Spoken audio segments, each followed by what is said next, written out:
వైశాఖ మాసంలోని శుక్లపక్ష తృతీయ తిథిని మనం అక్షయ తృతీయగా అత్యంత పవిత్రంగా భావిస్తాం. ఈ శుభప్రదమైన రోజున చేసే ప్రతి పని శాశ్వతమైన ఫలితాలను ఇస్తుందని మనందరిలోనూ ఒక బలమైన విశ్వాసముంది. అయితే చాలామంది అనుకుంటున్నట్లుగా ఈ పండుగ కేవలం బంగారం కొనుగోలు చేయడానికి మాత్రమే పరిమితం కాదని మనం గ్రహించాలి.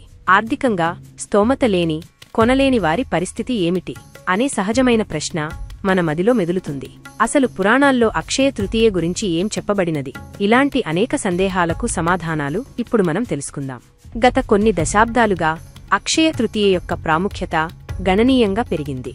ఈ రోజున బంగారం, వెండి వంటి విలువైన లోహాలను కొనుగోలు చేస్తే అవి ఎప్పటికీ తరగకుండా అభివృద్ధి చెందుతాయనే నమ్మకం చాలా మందిలో స్థిరంగా పాతుకుపోయింది. కానీ మనం ప్రస్తుత ఆర్థిక పరిస్థితులను నిశితంగా పరిశీలిస్తే బంగారం ధరలు ఆకాశాన్నంటుతున్నాయి. ఈ పరిస్థితుల్లో సమాజంలోని ప్రతి ఒక్కరూ బంగారం కొనడమనేది అంత సులభమైన విషయం కాదు. ఒకవేళ ఎవరైనా అప్పు చేసి మరీ బంగారం కొంటే ఆ బంగారం విలువ పెరుగుతుందో లేదో తెలియదు, కానీ ఆ అప్పు భారం మాత్రం వారి జీవితాంతం శాశ్వతంగా మిగిలిపోయే ప్రమాదం ఉంది.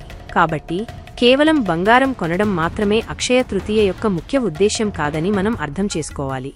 మత్స్యపురాణంలోని 65వ అధ్యాయంలో పరమేశ్వరుడు స్వయంగా పార్వతీదేవికి అక్షయ తృతీయ వ్రతం యొక్క విశిష్టతను గురించి వివరంగా తెలియజేసినట్లు స్పష్టంగా పేర్కొనబడింది.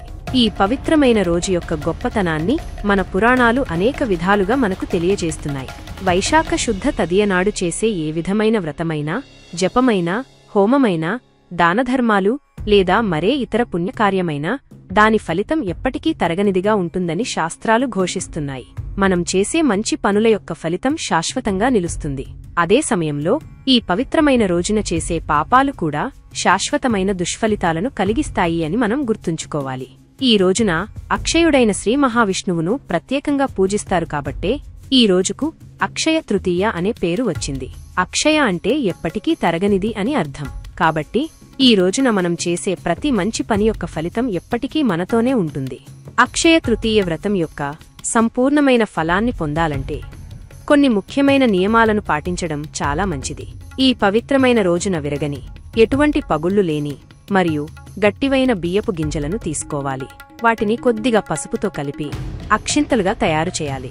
ఆ అక్షింతలను శ్రీ మహావిష్ణువు యొక్క పవిత్రమైన పాదాల వద్ద ఉంచి భక్తి శ్రద్ధలతో పూజించాలి.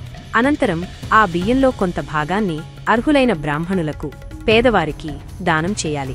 మిగిలిన బియ్యపు గింజలను భగవంతుని యొక్క ప్రసాదంగా భావించి భోజనం చేసిన వారికి అక్షయ తృతీయ వ్రతం చేసిన ఫలితం తప్పకుండా లభిస్తుంది. ఇది ఈ వ్రతం యొక్క ముఖ్యమైన విధానం. శ్రీ నారద పురాణం ప్రకారం అక్షయ తృతీయ రోజున చేసే దానధర్మాలకు అత్యంత విశేషమైన మరియు అనంతమైన ఫలితం ఉంటుంది. ముఖ్యంగా సూర్యుడు మేషరాశిలో సంచరించే వైశాఖ మాసంలో వచ్చే ఈ పవిత్రమైన రోజున వేడి నుండి ఉపశమనం కలిగించే వస్తువులను దానం చేయడం ఎంతో పుణ్యప్రదం.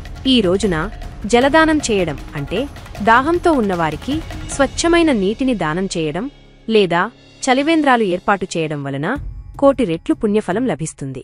అంతేకాకుండా స్వర్గంలోని మన పితృదేవతలు కూడా దీనితో ఎంతో సంతోషిస్తారు. ఈ రోజున మట్టి కుండలలో చల్లని నీటిని నింపి దానం చేయడం చాలా ఉత్తమమైనదిగా చెప్పబడింది. అలాగే ఛత్రదానం అంటే పేదవారికి లేదా అవసరం ఉన్నవారికి గొడుగును దానం చేస్తే మన కుటుంబంలో సుఖసంతోషాలు వెల్లివిరుస్తాయి. పాదరక్షలు అంటే చెప్పులు దానం చేయడం వలన జీవితంలో మనం ఎదుర్కొనే బాధలు మరియు కష్టాల నుండి ఉపశమనం లభిస్తుంది. ఇక అన్నదానం గురించి ప్రత్యేకంగా చెప్పనవసరం లేదు. అన్ని దానాలలో అన్నదానమే అత్యంత గొప్పది.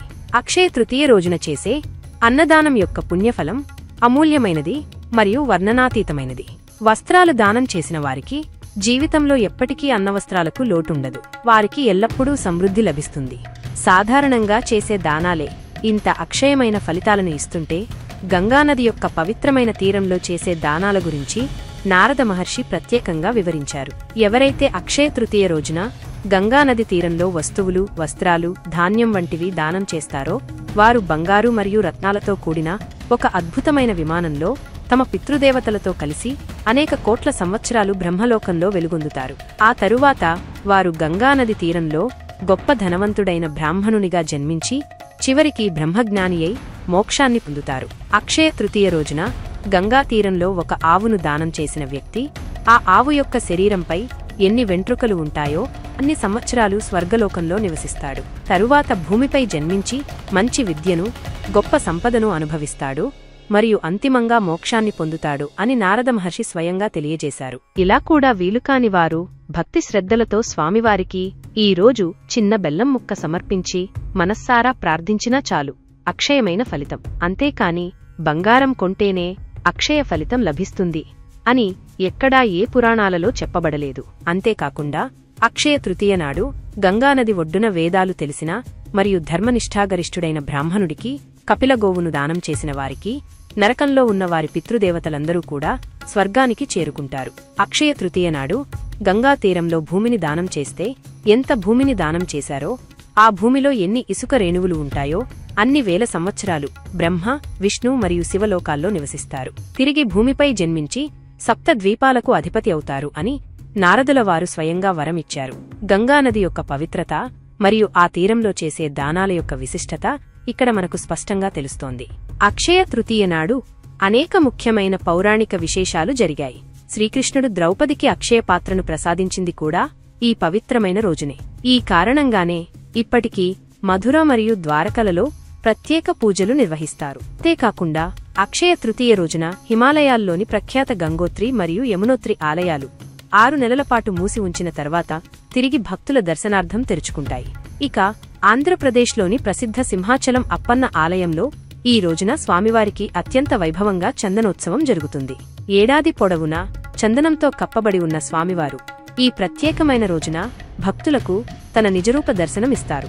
ఈ సంఘటనలన్నీ అక్షయ తృతీయ యొక్క ప్రాముఖ్యతను మరింతగా తెలియజేస్తున్నాయి. కాబట్టి అక్షయ తృతీయ వెనుక ఉన్న ఈ గొప్ప పురాణ విశేషాలను మనం తెలుసుకున్నాం కదా. నిజానికి అక్షయ తృతీయ రోజున తప్పనిసరిగా బంగారం కొనాలని ఎక్కడా చెప్పలేదు. పురాణాలు ఈ రోజున దానధర్మాలు చెయ్యాలని స్పష్టంగా చెబుతున్నాయి. అందువల్ల అనవసరంగా అప్పులు చేసి బంగారం కొనాలనే ఆలోచనను మనం విడిచిపెట్టాలి. మనకున్నంతలో మన శక్తి మేరకు దానం చేయడం ఉత్తమం. మన భారతీయ సంస్కృతి సంపదలను కేవలం కూడబెట్టుకోమని చెప్పదు, నలుగురితో పంచుకోమని గొప్పగా చెబుతుంది. కాబట్టి మనం కూడా మన శక్తి మేరకు ఈ పవిత్రమైన రోజున దానధర్మాలు చేసి అక్షయమైన ఫలితాలను పొందుదాం. సుఖ సంతోషాలతో జీవిద్దాం. ఇతరులకు సహాయం చేయడంలో ఉన్న ఆనందాన్ని అనుభవిద్దాం. ఇదే అక్షయ తృతీయ యొక్క నిజమైన సందేశం.